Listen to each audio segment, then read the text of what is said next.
we have a brilliant panel. They'll be discussing all things travel rule, MiCA, and FATF. And moderating the panel is our own and my chat warrior competitor, Abdullah Alawi. He is a proud and long-standing member of TCAE and a very good friend, and of course, a curious and intelligent mind in the industry. Abdullah, welcome, and thank you for taking on this task.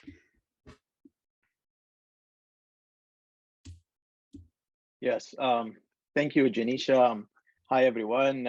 Super glad to be moderating this very interesting second seminar or webinar, so to speak.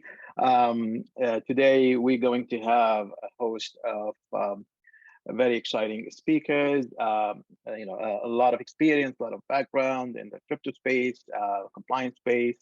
I'm happy to introduce Caroline Malcolm, who is the head of international public policy and research at Chainalysis, and also a lecturer teaching taxation law in Paris. Previously, held multiple leadership positions at the OECD, and also an previous Australian government solicitor. We also have Braddock Stevenson, who is of counsel at Paul Hastings for fintech payments investigation, white-collar defense practices. Very interestingly, also previously held the position of Deputy Associate Director of Enforcement at FinCEN, and also a well-known keynote speaker and panelist at many professional conferences in the United States. Also, we have Siân Jones, currently Senior Partner at X-Reg Consulting, and a governor at Joint Working Group at InterVAT Messaging Standards, also head of European Digital Currency and Blockchain Technology Forum, advisor to Gibraltar Financial Services Commission, a lot of stuff, podcast correspondent, chief compliance officer before many other posts. Also, we have the interesting expert on travel rule, Harm Aarts, who is the chief product officer at 21 Analytics. So Harm also previously was a software engineer at multiple companies, the team lead of different companies, founder of several startups in telecom and software solutions, and a blogger about the Dutch mobile telecom industry. And myself, Abdullah, been in the AML and compliance investigation industry for the past 6 years in Canada. Before that, I was in the investment advisory business, in the Middle East at different banks, and also worked for the government for some time. So we will start with the very interesting subject of the FATF crypto regulations. I'm sure we will not be able to cover the full scope of this because of time. Unfortunately, it's always the case, but we'll try to at least give the main highlights of the subject.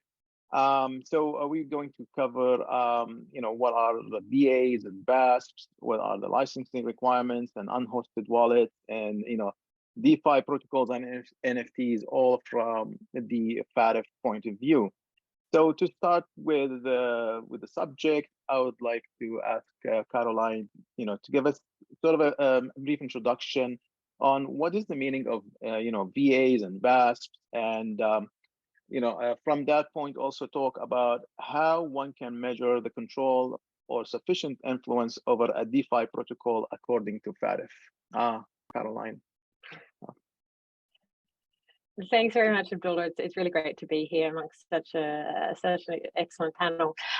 So this question of a crypto asset service provider or a virtual asset service provider, each jurisdiction is adjusting the terminology slightly, adjusting the definition slightly, and I think most of today's discussion we're really going to be focusing on this from a European, a MiCA perspective, and so but I think kind of stepping back to the general, it's really about looking at a person who, as a business, is providing a crypto asset service to a third party on a professional basis.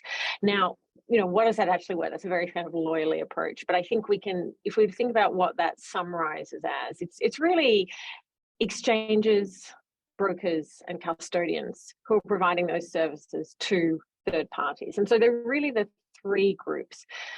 But then you bring up an interesting point, what does this mean in the world of DeFi? Because what we sort of implicitly anticipate when we say, people providing these services is that we expect that there's somebody there behind the service. So really we're focusing on some sort of centralized service. And that brings in this question about, well, what happens about DeFi? Is it caught decentralized finance? You don't necessarily have an individual, you don't necessarily have an organization. You may have some sort of protocol that has been developed and written, but there may not necessarily, be anybody behind it now. And so the question is, do such protocols fall within this definition? And the reason that's so important is because if they do, then they're subject to a whole bunch of obligations to ensure that money laundering and financing of terrorism doesn't take place on those platforms. And so then there's this question, and the way that, the FATF has really worded it has been looking at, questions around control and management of these underlying protocols. But their starting point is to say, DeFi is in most cases not caught by this definition of a virtual asset service provider. So that's the starting point. But there's a really important caveat that comes straight after that in the guidance, which is really about this question of having sufficient control. And that is really where the waters get pretty murky. And it's I'd probably say one of the top policy questions facing the industry at the moment is, how do you draw that dividing line? And I think it's something I've given a lot of thought to and listened to lots of different perspectives on. And although I don't have an answer, I think what is interesting is that the two groups, if we're to think of them as being separate entities, industry on one side and government on the other, is that often I think are talking at cross purposes, because a lot of people, when we've talked about DeFi from a customer perspective or from an industry perspective, we're really thinking about access. So in terms of accessing this protocol, do I need to go through somebody, or can I access it directly? Do I need to go through an organization? When government regulators tend to think about this idea of DeFi, of decentralization, they tend to be looking a lot more at the governance side of things. So not about access, but who's governing, who's controlling? Is there somebody behind, or a group of people behind, that are actually having control over this thing? So, and that's the tension that is brought up.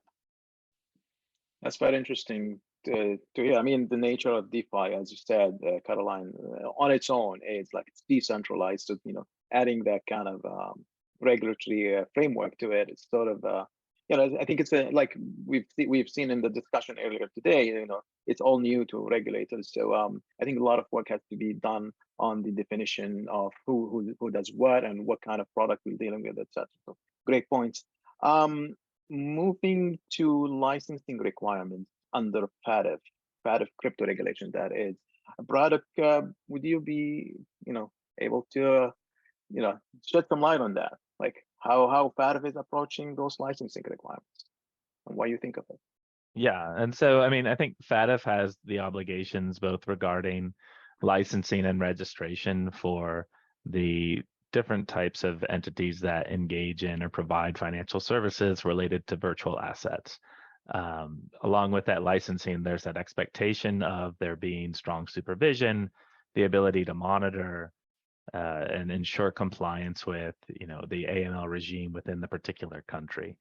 And so, I think these expectations are, it's interesting in terms of how it's focused, and it is focused kind of on virtual asset service providers. At the same time, a lot of countries focus more on, what is an entity doing, whether it's a broker dealer, whether it's, providing deposit services, and then also doing crypto. And so these licensing regimes are not going to be very standardized, and it's it can be difficult, I think, for entities to know which regime they're actually covered under, regardless of the jurisdiction they're in. And, one of the things I thought was very interesting in MiCA, and being someone who practices in the U.S., is they have the mandatory requirement that if you have a licensing regime in your country, you need to make a simplified version so that once you're licensed in one country, you're licensed in all the other countries.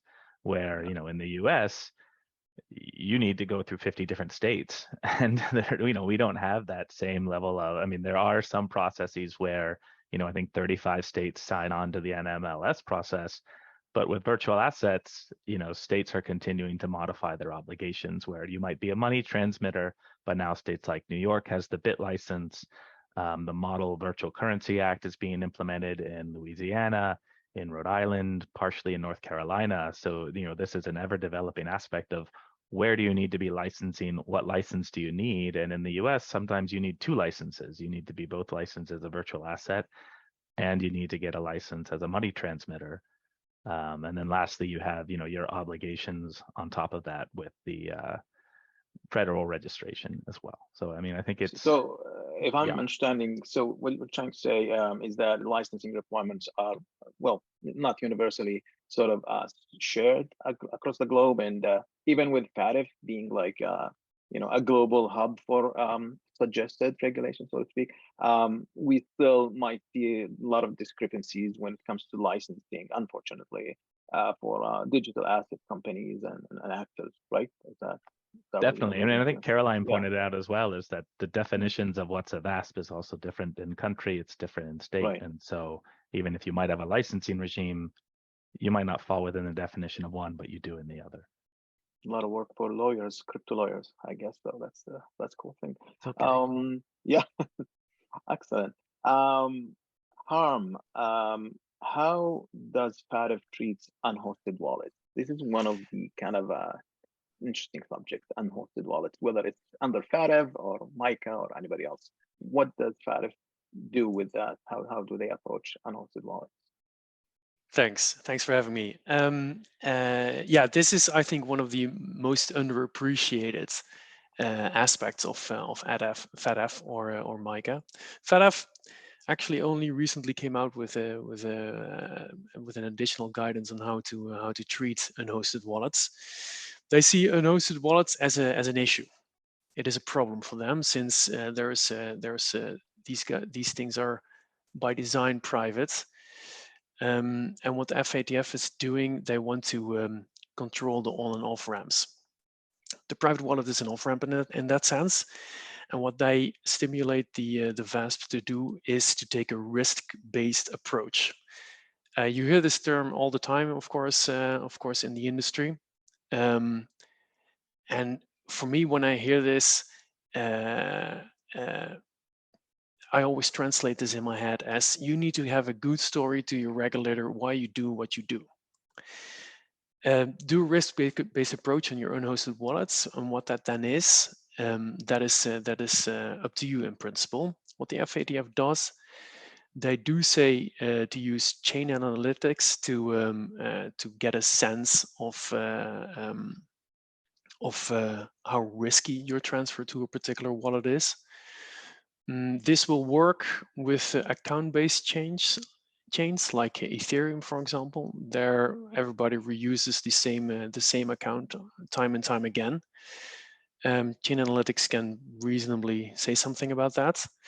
But with Bitcoin, for example, it is common practice that people use a new address for every transfer.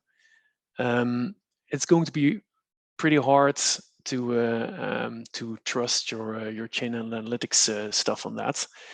And I think in a sense, what FATF did, this is currently the best they have, and it works for a lot of cases. So that's good enough for the moment. I'm not sure how they will approach this in the future.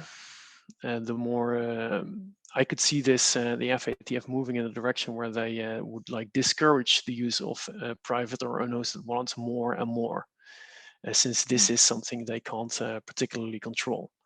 So I believe that it's going to go in that direction. But first, there is a whole suite of other issues to be resolved.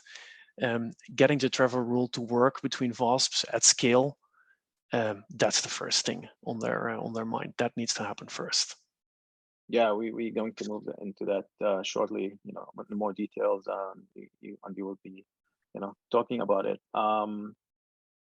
Sean, coming back to the issue of DeFi protocols and NFTs, and I know, Caroline talked about the control or sufficient influence side of it, but based on your experience and vast experience when it comes to regulation, actually, how do you see FATF?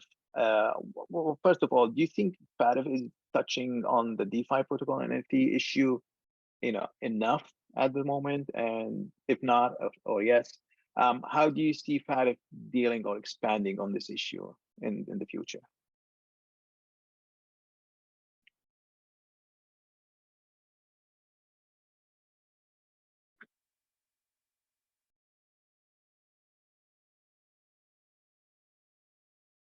We can't hear you. I think you're in mute. Well, I had to do it once today, so okay. Thank you very much, Abdullah, for the question. Hello, everyone. Thank you.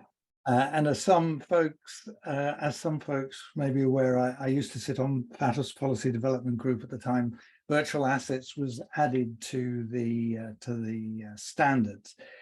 So just to preface what I'm going to say, just to put FATF in some context here. First of all, it's important to understand that FATF itself doesn't set any laws. What it does do is it as an intergovernmental body, it sets standards, it's so-called recommendations with a capital R. I always like to say they're recommendations with consequences, because if you don't do them as a country, if you don't implement them as a country, bad stuff can happen to you. And so it's a set of rules by which effectively countries need to implement. And in implementing those rules, they then have to apply, those countries have to apply them to in this case, we're talking about virtual assets, and we're talking about virtual assets and more particularly VASPs. And it was very simple. Back in 2018, FATF made a one-sentence change to one of the recommendations that effectively brought virtual assets and VASPs into the whole scope of the existing 40 recommendations. So everything that already applies to, particularly to financial businesses, applies by one means or another also to VASPs. And in doing that, they had to say, well, first of all, what is a virtual asset? There's a new definition for that. And they had to say, well, how do you implement this stuff for this? How do you implement these standards for something that's entirely new? And they said in their initial guidance, which came out in the middle of 2019, that DeFi, which was still relatively new at that time, DeFi would probably be a problem, and they scratched their heads and said, we'll have to think a bit more about that. And they thought more about it and came out with some updated guidance just over a year ago. And in that updated guidance, they say that, I make the point that a DeFi application, effectively smart contracts, are not VASPs under the FATF recommendations. They don't apply, the standards don't apply to software or to technology. But what they do say is that, as with everything else, those people involved in those defined activities may well come under the definition of a VASP, and therefore be within the rules that countries need to implement. And I went so far as to say that those who create, the creators, owners, operators, or those persons who, and I'm quoting here, maintain control or sufficient influence in DeFi arrangements, even if those arrangements seem decentralized, that they fall within the FATF definition of a VASP. So now you've got this concept that you've got this thing that somehow isn't in and of itself an entity, a person, or a legal person, natural person, whatever, but you do have folks often somewhere sitting behind that DeFi protocol. people who do things, who have some influence over. In fact, there are other pointers talking about folks who could make money out of it, who profit from it, could be folks who could be regulated. So from a DeFi point of view, on the one hand, it's saying, well, they're strange and they're different, and DeFi software protocols are not caught within the standards, but the standards do apply to the people who might in some way have significant influence over a DeFi protocol, as if they were, I don't know, directors, managers, owners, whatever, of some more traditional financial entity. So that's essentially a bit of a bodge, really, because although there's reference to this, it's not desperately clear who's in and who's out. Where does the line go? If you're a software coder, are you involved in it? Are you somehow considered to be a VASP in some sort of FATF at the moment is pretty silent on it. What it is doing, and it said in a report that it presented to the plenary this summer, what it said is we're still looking at this, and DeFi keeps growing, and we keep looking at it. And I think we can probably expect to have something more definitive on DeFi and NFTs. It's even more vague about NFTs right now. That we can expect to see something that's a lot clearer for countries to follow, and therefore for folks to understand whether or not they are VASPs. That's very interesting point. Thank you, Sean, for sharing your FATF experience with us. And we still have a few minutes for this part of the discussion. So probably I did want to add something on to Sean's point that I think is good to consider is, while I think the guidance is still being developed, as Sean said, and everything's kind of in hold, I don't think law enforcement or other entities are going to wait for that guidance to come. And I think Sean would agree, as he said, FATF doesn't implement rules, it implements recommendations. And I think we've seen that, in the US, especially, they're very forward leaning on what is an entity, what is a person. There are ways to look at unincorporated associations as persons. There's ways to, in the US, any network of people that engage or facilitate the transfer of funds outside of the formal banking system can be a money transmitter under the regulations, fall under 18 USC 1960, which has criminal penalties associated with it. And so, it really puts a lot of people in kind of this caught between, where there's not necessarily this guidance, but there is, the potential criminal liability and potential civil liability for not doing what, in some ways would just be seen as good corporate management or just good citizen management. And so it's very hard to advise clients in there. And it's really looking at how do you innovate responsibly, but at the same time, you don't want to do too much and make yourself priced out of the market. So it's difficult. I think Braddock makes a really good point here, folks. Just going back to my preface about FATF, it sets rules for countries, or let's say rules for countries. That would be more or less it. But the countries set the rules. The countries set their legislation, their regulations, whatever their national framework is for defining this stuff and for regulating it, whether for AML or for prudential other purposes. The countries have the job of implementing it. There's nothing to say that they can't do their own thing, go beyond the baseline, in effect, that the FATF rules dictate. And that's part of the problem. You've got some 209 countries, to all intents and purposes. Right now, we're now, what, 4 years past when virtual assets and VASPs were added. Less than half, or just about half, those countries now have any kind of legislation, regulation for virtual assets and VASPs.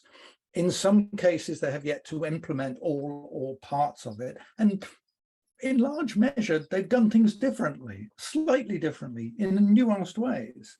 And I think Braddock made the point earlier on that in the US, for example, you have, whilst there is a layer of regulation that is federal, that is for the whole nation, the 50 states have their own, are sovereign. They make their own rules, which may supplement or simply cover areas that the federal legislation doesn't cover. So pretty much 250 odds, at least somewhere between 250 and 300 different pieces of legislation will eventually affect virtual assets. Very interesting, Sean. To add quickly to this, yeah, I think Sean raised an excellent point here, and this is, I think, what makes the travel rules so hard to implement, because now as a VASP, you need to know whom you're dealing with on the other side of the line, and based on that, you need to send different stuff. In principle, travel rule is simple, but in execution, it's terrible. Yeah, you guys are tying it all together very nicely. We have a question from Paul on the chat, and it's quite, actually, it says, would a via negativa of FATF recommendation make worldwide AML CTF rules more effective? And I guess, Sean, somehow you sort of answered at least part of that. Do you have a quick thing to add before we move to the travel rule, Sean, on this? Do you think FATF backing up certain direction when it comes to suggested regulation would add more? Theoretically, the recommendations and the guidance and interpretive notes are supposed to do that, but it has no, it has no powers as such. It's a talking show. It's 39 countries sitting around a table trying to agree compromises. That's basically what it is. It kind of works. It delivers, particularly in the in terms of detecting and preventing financial crime to an extent, but it's still only scratching the surface. And they have no, FATF as an entity has no powers. Valid point. Yeah, thank you everyone for sharing your knowledge on FATF's approach to crypto regulations. Let's move to the travel rule, and Harm is going to talk about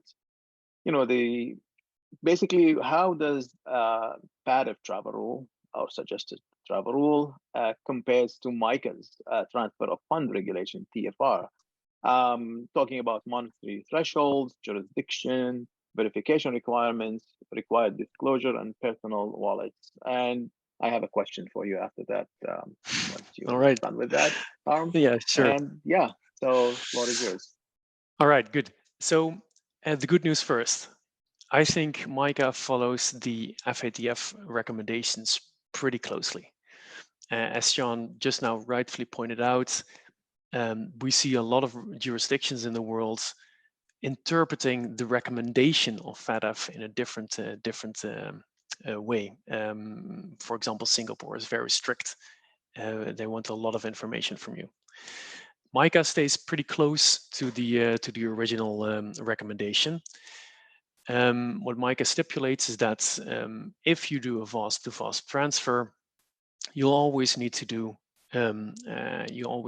send along travel rule data. The travel rule data is the same data as the FATF recommendation 16 said, so that's relatively simple. Only you need to do it for every single amount. With regard to unhosted wallets, FATF, as I just mentioned, doesn't really go into that. But MiCA tells, or TFR gives a little bit more guidance on this. It is comprehensive, but also somewhat vague. If you do a transfer to an unhosted wallet or a private wallet, and that wallet belongs to your customer as a VASP, and the amount is over €1,000, then you need to ask for proof of ownership. And how that proof looks like, that's up for the VASP to decide. What we see here in Europe, at least, we see different approaches to that. I think the most common one is make a screenshot of your wallet and then send that to the compliance email of your VASP. I have an engineering background, so that always makes me chuckle a little bit because it's just a bunch of pixels. I can make these pixels say anything I want.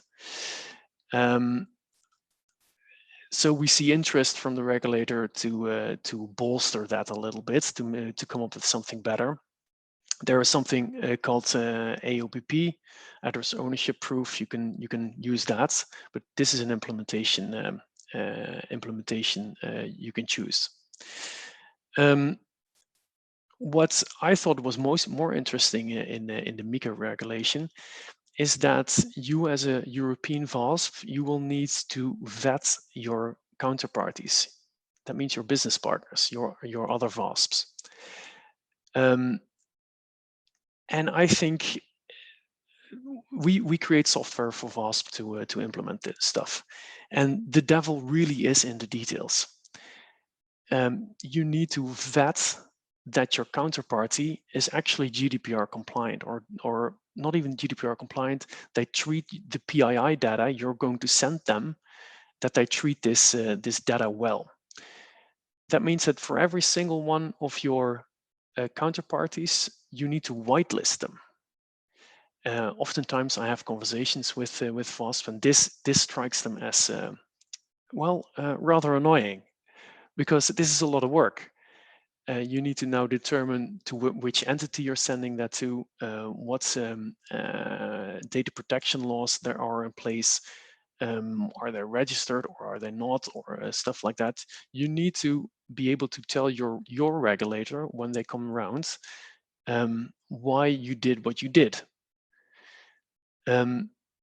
This is one of the many aspects, I think, where travel rule is oftentimes people think too lightly of it. The details in this thing is going to be tremendous.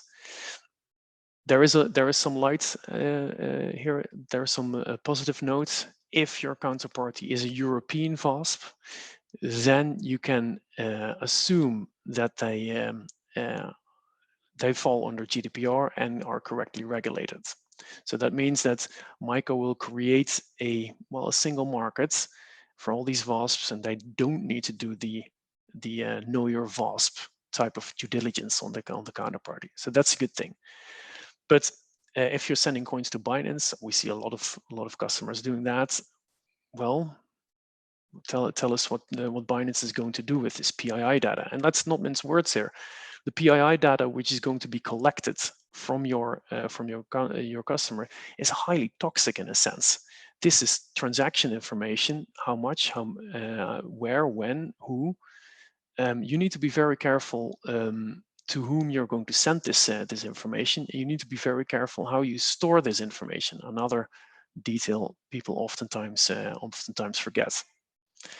And with the unhosted wallet stuff, this is also the MiCA is relatively clear about that. So if it's your customer and over 1,000, ask proof. But what if it's not your customer? Or what if it is under 1,000? Then the European Union becomes a little bit vaguer. Then you need to do enhanced due diligence. What does that mean? Well, I translate this as a risk-based approach. Spin up your Chainalysis API key and ask them what they think of it. And we see even combinations. So ask Chainalysis, ask one of their competitors, and then make a risk-based decision based on the outcomes thereof. Because what Chainalysis is doing is really hard, and there are many points of interpretation there. I think it's actually sufficient at the moment. There is no good alternative. I don't think there will be a good alternative. And people will have to deal with that. I will not preclude. I do think that at some point VASP will err on the side of caution, and they will not allow transfers to unhosted wallets which are not of their customer. I'm actually relatively convinced that this will happen. Otherwise, they just have too much explaining to do towards their regulator, and that's just going to be hard. And for your customer, it's also not terrible, of course, because they can withdraw the coins to their wallets and then hop on to another. I think stuff like that will happen. Very interesting points. We had a question from Nicole, I believe. It's basically says like, what are the main data privacy issues in travel rule compliance today, and how to be safe? Well, I mean, I can say quickly that it's a mostly PII data that is being shared, and you can get in all sorts of legal trouble if that is leaked, as we've heard in the morning session when such breaches happen. You get into all sorts of trouble. Anything to add from maybe other panelists on this legal side of the story? Braddock, Caroline, Sean, anything to add on that? How do you think travel rule adds? What are the main privacy issues? Like, what could happen? What's the worst could happen? And how? Privacy is not a consideration for FATF in terms of it being a factor as to whether or not and what information is transferred. FATF's pretty prescriptive, although again, different countries have gone beyond, if you like, the FATF baseline of what information needs to be transferred. FATF disposes of the question of privacy by simply saying data has to be transferred securely, and it doesn't say pretty much anything else. So that is a challenge. Well, I suppose it's already there in the banking and system and other value transfer systems. The obligation to keep information confidential, but folks, usually customers of institutions of one sort or another, have no right to expect that their information should be kept from authorities or from other institutions involved in transactions.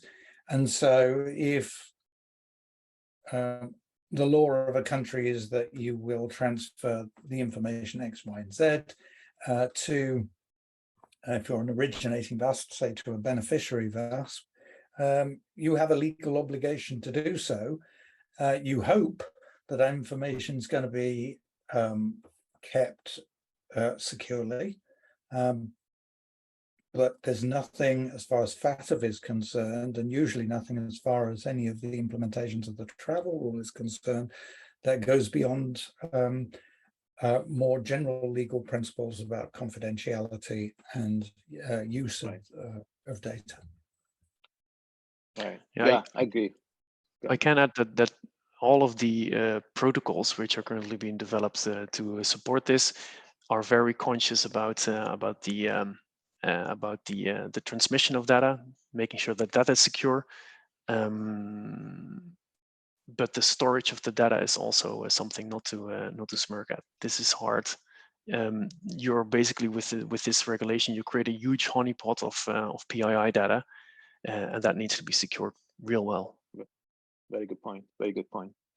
Yeah, I mean, something that I would just point out that I see with the travel rule, and this conversation came up. I think Bank of International Settlements dealt with it, with banks complaining about sharing travel rule information, and they said, well, that's not an issue because banks are regulated and well supervised. I don't think we can say the same for all VASPs at this moment. I don't think that's true and that's standardized. I mean, I think the travel rule is applying a bank-like framework to virtual currency, and the question is, what is the travel rule supposed to do, and how do you do it? Everyone's focusing on complying, but you're supposed to use that information, but it's not as valuable when you have a public blockchain, when you have chain analysis that can look at and identify linkages. You don't need travel rule information as much as you do in banks. And I think that that's an issue that gets overlooked is you can do screening, you can do a lot of things that you don't need to do, that you can't do with banks because you don't know what your counterparty or your correspondent bank's transactions are.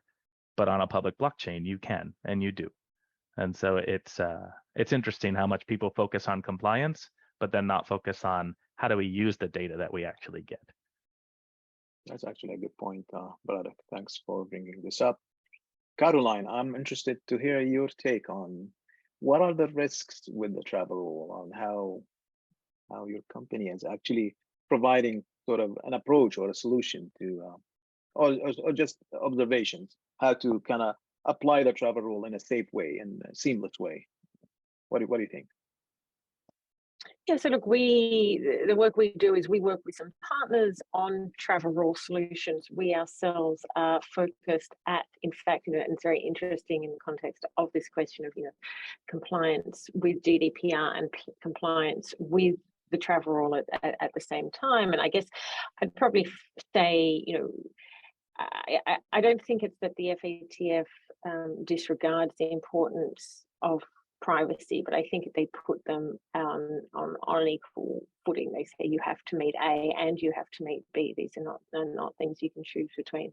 But to come back to this question specifically, I think we're really focused at that sort of next layer up, at that transaction layer. So if I often think about it as a map of a city.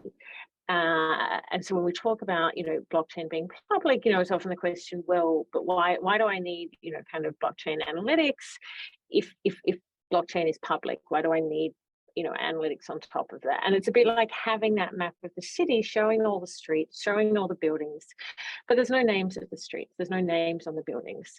And so what the blockchain analytics do over the top is provide an overlay with the street names, with the names of the buildings. What it doesn't do is tell you who's sitting inside those buildings. It doesn't provide that personal information about who, the name of the individual, for example, behind that personal wallet. So it gives you a map and it allows you to navigate the space. But then we do require, we rely on these intermediated parties, these services throughout, these people we've talked about, the CASPs or the VASPs, to actually hold that information. So that's how these two pieces of the puzzle. But as I think both Braddock and Harm have mentioned, to do a lot of what is, what in TradFi, to do a lot, we need all the parts of the travel rule to achieve certain monitoring aspects. In the world of the crypto ecosystem, to do a lot of it, you actually don't need to know who is behind the individual transaction. If it's about tracing money as it moves through the streets of a particular city, we don't need to know at that point, the individual names. We need to know where the money is going, and we might need to know where it is at the end and where it began, and so on and so forth. And that's where those intermediated parties come in. But that's why the sort of need, and I think the kind of, for me, the underlying, message in this whole sort of discussion so far is that the technology in terms of the use cases and this sort of retail consumer, facing part of the business has just, done incredible things. What is perhaps, where we're seeing some of the gaps is around the sort of reg tech and supervisory tech to support meeting those same policy objectives that need to be met, but doing it in kind of innovative and new and exciting ways, which don't necessarily, require, all the same pieces of the puzzle that we needed before. Excellent explanation, Caroline. Thank you for that. I have a very interesting, before we move to dive into MiCA regulations in more details, I have a very interesting question from Kiran on the Q&A. It says, how can challenges like I think it's an evil VAT that potentially could provide false authentication, attempt to steal data, can be addressed? Open to all the panelists. Anybody want to attempt that kind of a question? That's very interesting. I mean, I think Harm somewhat addressed it at the when he was talking about the obligations to do due diligence on your counterparty, and Right. that exists. That exists in MiCA, that exists in the US as well, at least for foreign counterparties. And so there is that obligation, and understanding, what is their, I mean, I would probably look at their consumer protection obligations and some of these other regulators and oversight outside of AML. And so, that just explains your due diligence should not just be AML. Your due diligence needs to probably cover some of these other aspects as well. Right. It's like correspondent banking in conventional finance. You have to know who you're dealing with, who you're giving access to your systems and to transfers, etc. Great point. Yeah, I guess it still applies in the crypto world as well. Due diligence and knowing your customer, knowing your partner, stakeholders, etc. So with that, any more touch on this? Yeah, no, I think this is important. We often get questions about our solution where you can't even send data to a counterparty if you haven't pre-vetted it, and that raises questions because it's annoying, right? My customer wants to send money to Binance. Let's do it already. Yeah, this is exactly the kind of things you need to take care of. You're dealing with this very toxic data, this PII data. You really don't want that data to fall in the wrong hands. You want to keep that close to your chest. It's very important to take that very seriously, I think. Yeah, and I'm sure we will see in the investigation side of things, I guess, some cases maybe in the future dealing with travel rules issues and potential changes of process and procedures, I guess, at the crypto exchanges, etc. So yeah, very interesting. So let's move into for the remaining we have about half an hour left. So I want to dig deeper into MiCA regulations, because I'm quite interested in MiCA, because it seems like a pan-European approach to sort of unify the regulations of a huge bloc like the EU, and that could potentially become sort of a guidance to other parts of the world, and probably more cooperation could happen between the EU, the US, and Asia, main blocks, and potentially sort of FATF could come on board as well, and with recommendations and new guidances, etc. So it's really interesting to look into MiCA. I know MiCA is still a work in progress. They just sort of ratified, let's say, the first version of it, and a lot of work is coming. So, but it's good to at least have to shed some light on what's happening at the moment. So, we want to talk first about MiCA licensing requirements in terms of the jurisdiction of these requirements, the challenges of these requirements. And I want to start with Sean on this, then maybe give the floor to Caroline to keep on that. Yeah. So Sean, what are the licensing requirements of MiCA?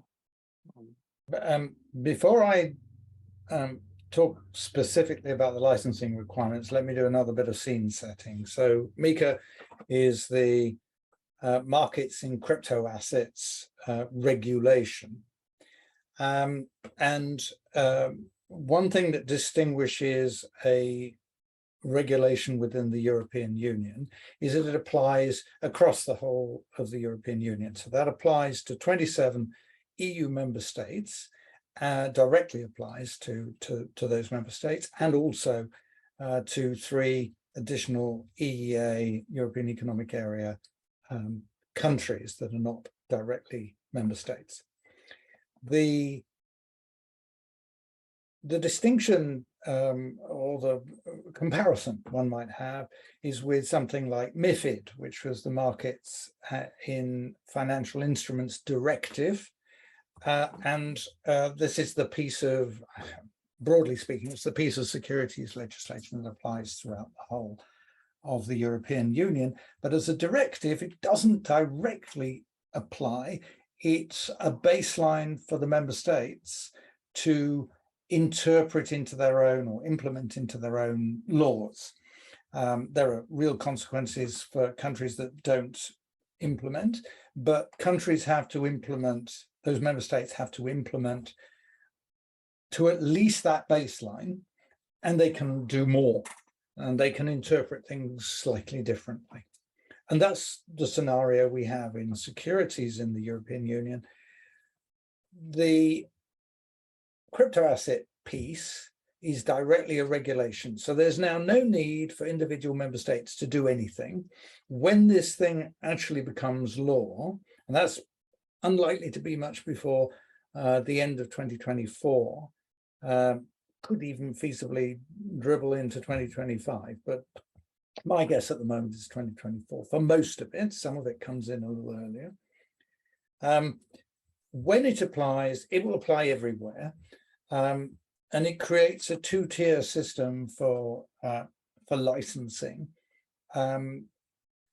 One is at the national level, so individual national competent authorities still have to implement the licensing scheme, except typically for certain types, particularly those of systemic importance, significant tokens of certain kinds, which are also to be regulated by pan-European agencies, the European Banking Authority, the European Securities and Markets Authority. So you have a piece of legislation that's going to be EU-wide, so no need to worry about variations.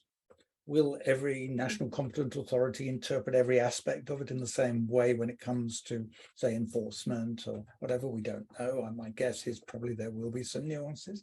There'll be some countries within Europe that will be better to go to than others.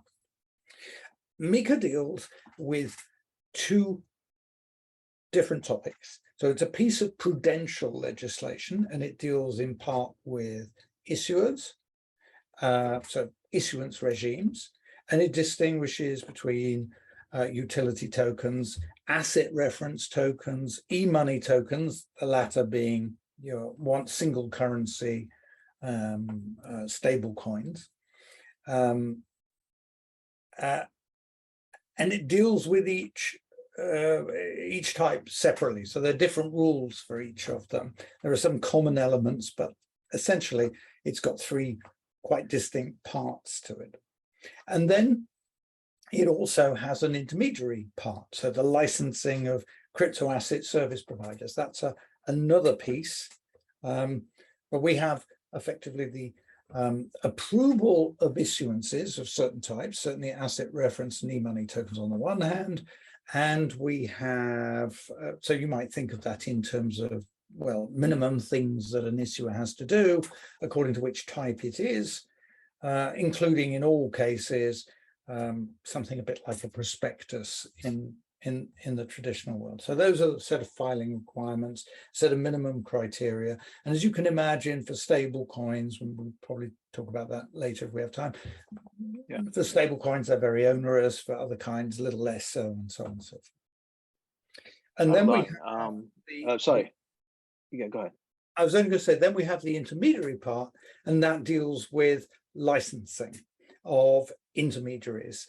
And that is definitely something which is going to be done at national level within the whole of the within each of the European Union member states, and which may, but it isn't yet known, may offer a form of passporting. So you get licensed in one member state and you can perform the activities of a CASP in other member states. So that's at a very high level, but those are the main and distinct parts. Thank you. Yeah, that's thank you. That's very, very, very comprehensive and very, very illustrative, I guess. Caroline, based on your knowledge and reading of MiCA or MiCA, what do you think are the challenges facing the current setup of regulations suggested by MiCA? What do you think might be like a set of challenges coming towards that kind of approach?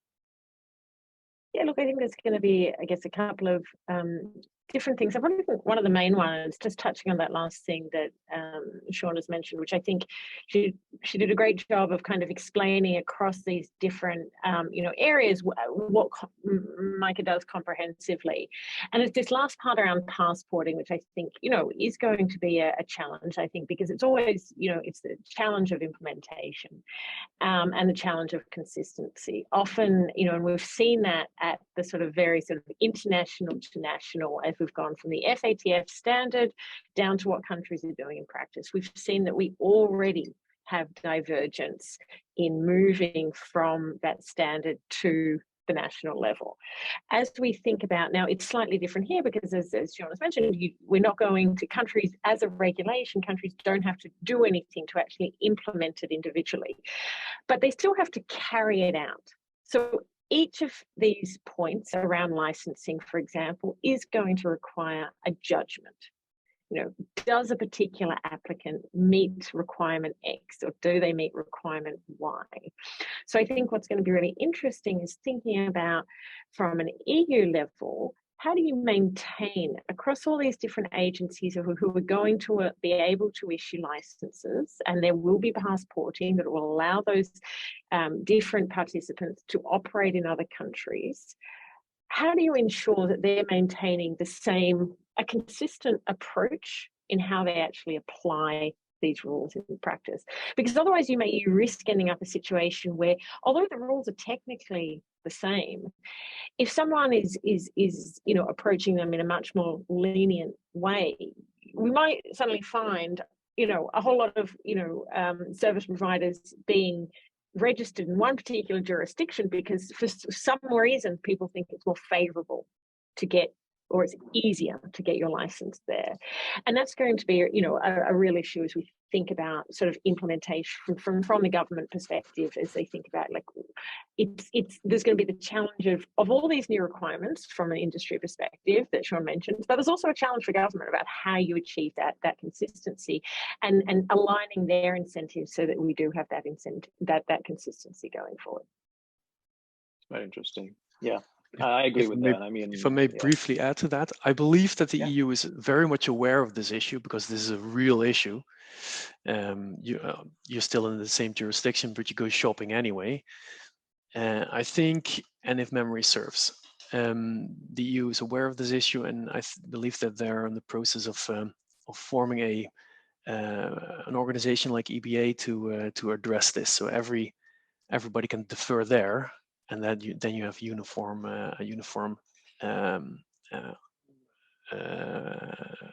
enforcement of this particular law. And I'm very much looking forward to that. And in travel rule, there is so much which is divergent already. We definitely don't need more.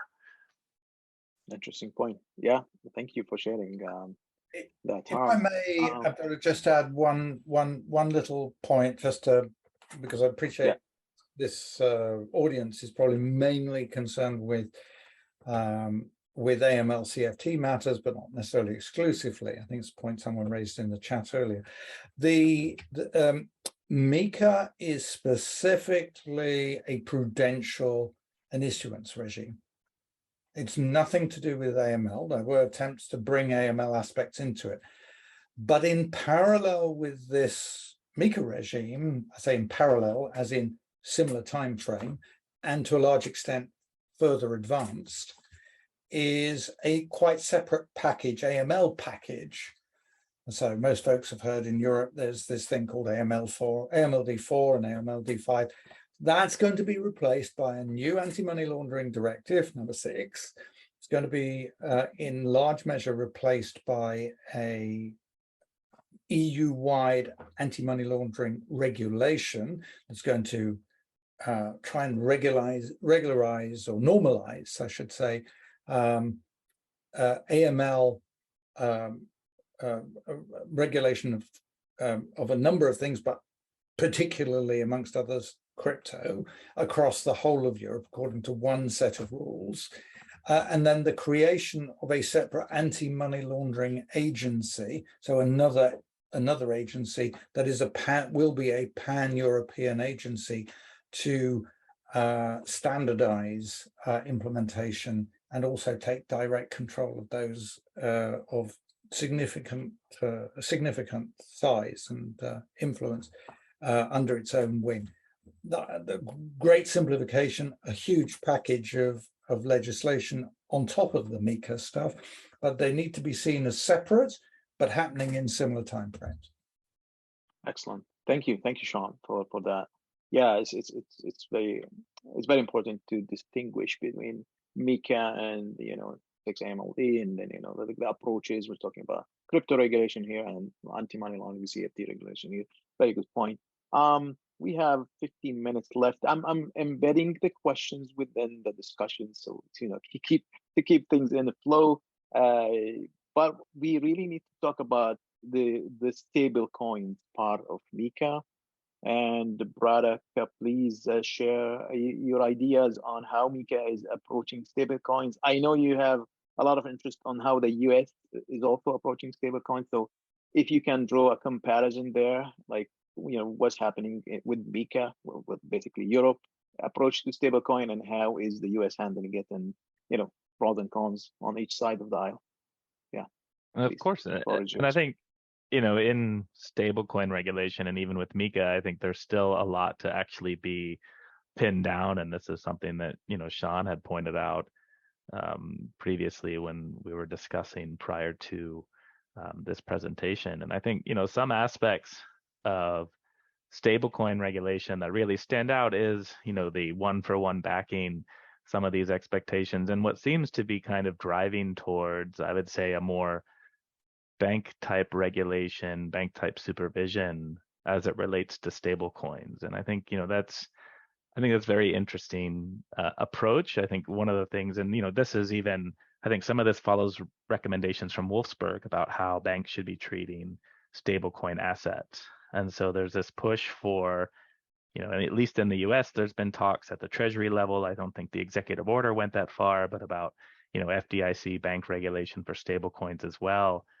But at the same time, when you're looking at these entities that are, backed by insurance or backed by prudential regulators, they're not capitalized for one, right? They're capitalized 8 to 12%, at least in the US. So it's kind of this, again, are you trying to drive crypto into a familiar regulatory framework, which might not necessarily be the solution that works here? Or if you are going to do that, then how do you adopt the rules so that, it's not necessarily a competitive disadvantage, right? I mean, I think around stablecoins, there's a lot more development that needs to happen in terms of credit rating the different coins, because I don't think that a pure one-for-one backing or tying it back to some type of asset is really kind of the future of where innovation is going.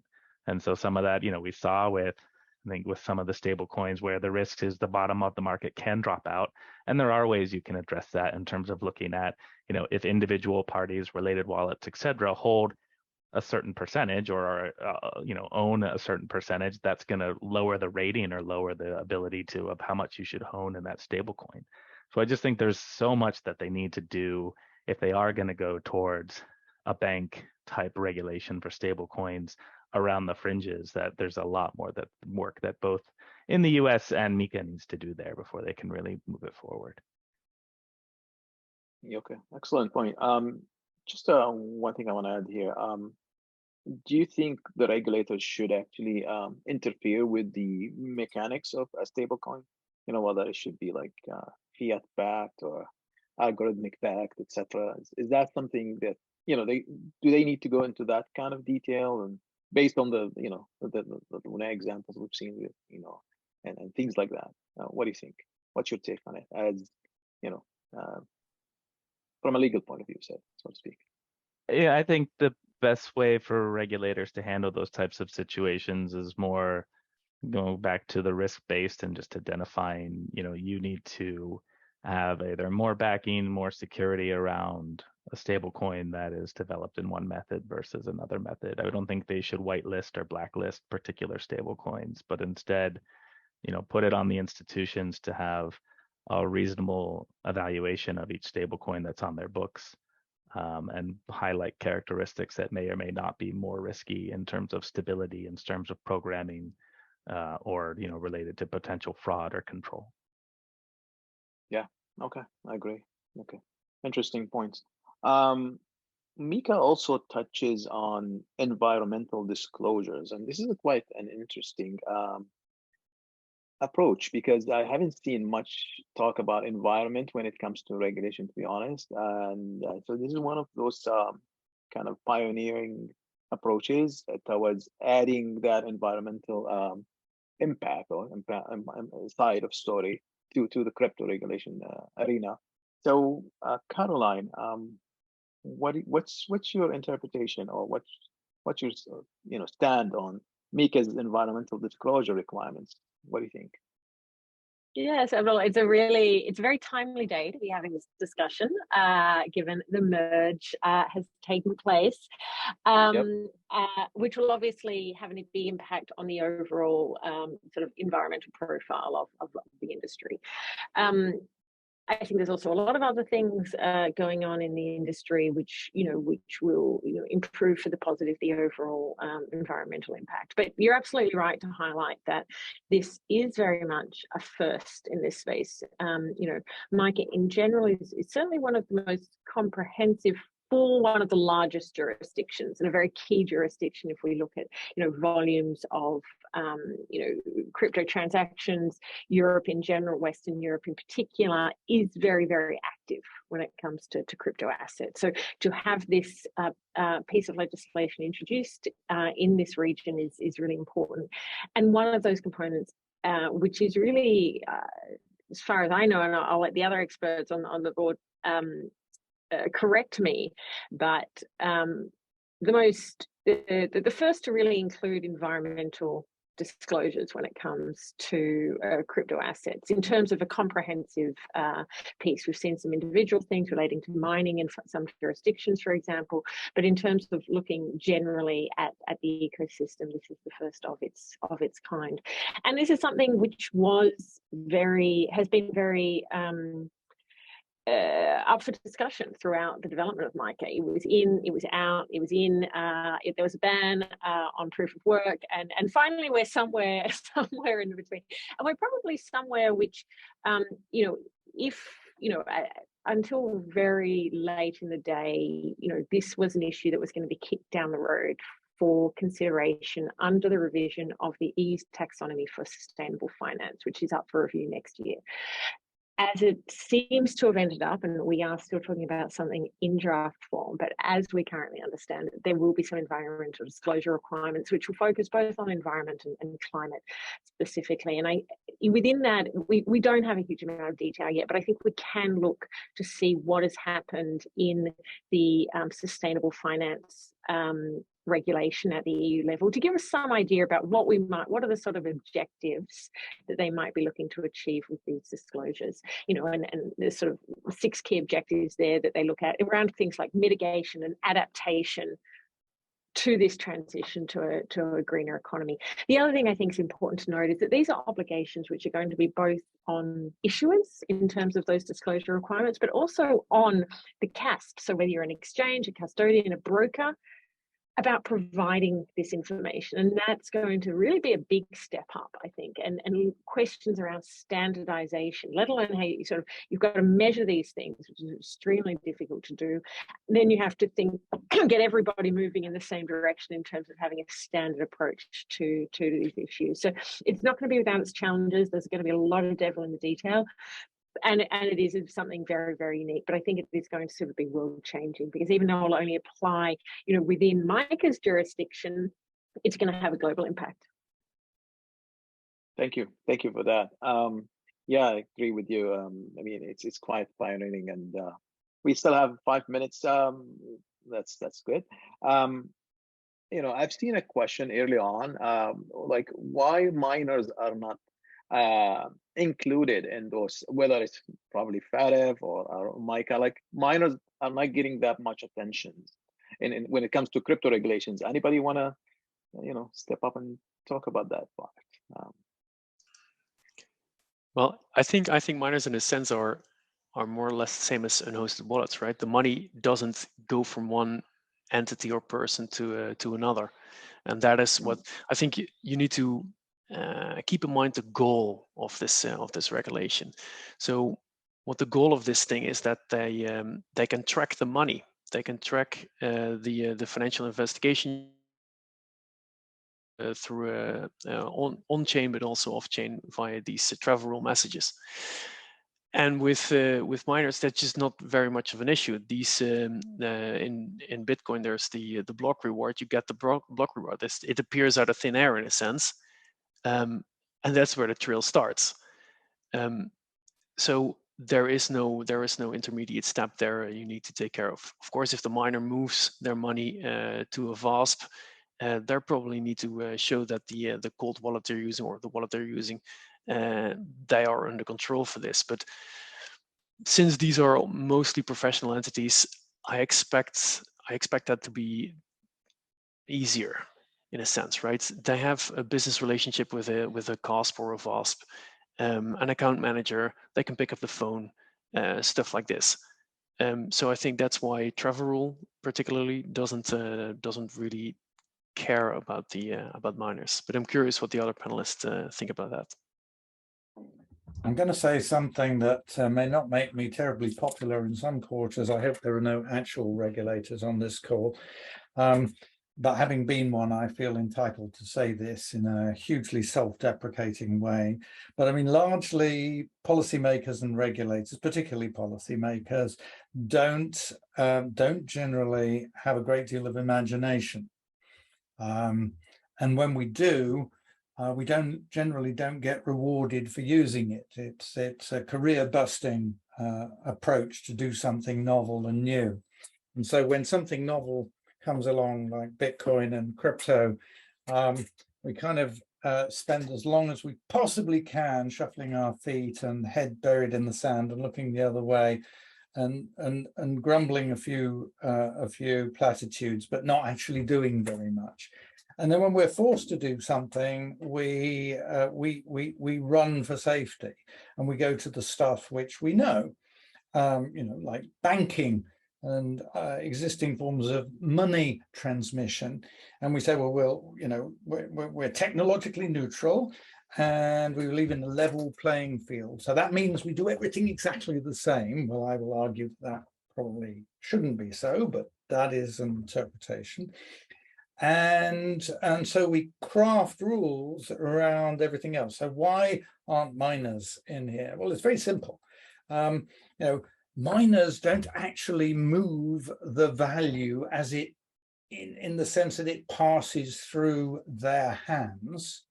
So we can kind of think about them as technology providers, a bit like, well, SWIFT, for example, and other national messaging systems. We kind of can think about them in that context because they never actually touch the money.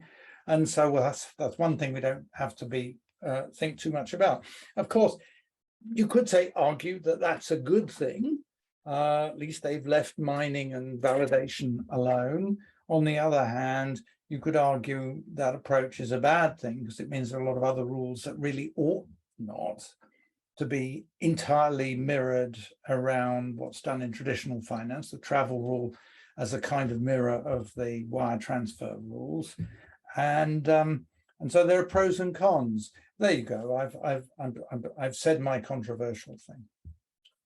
Thank you, Sean. And yeah, So bad you're going to retire. We're going to miss this. I agree. A lot of interesting points and takes, and especially coming from a previous regulator, somebody who's been deeply involved with regulation, and so really appreciate your honesty and kind of a candid approach on this. And yeah, I guess the space needs a lot of stretching and innovative thinking, and whether it's the on the private side, on the public side, it's a joint effort. I'm afraid we have reached the end of this very interesting webinar, and so please, everybody, join me in thanking the panelists, Caroline, Sean, Braddock, Harm, for sharing their wisdom with us today. It's been really awesome, and yeah, passing it to you, Susan.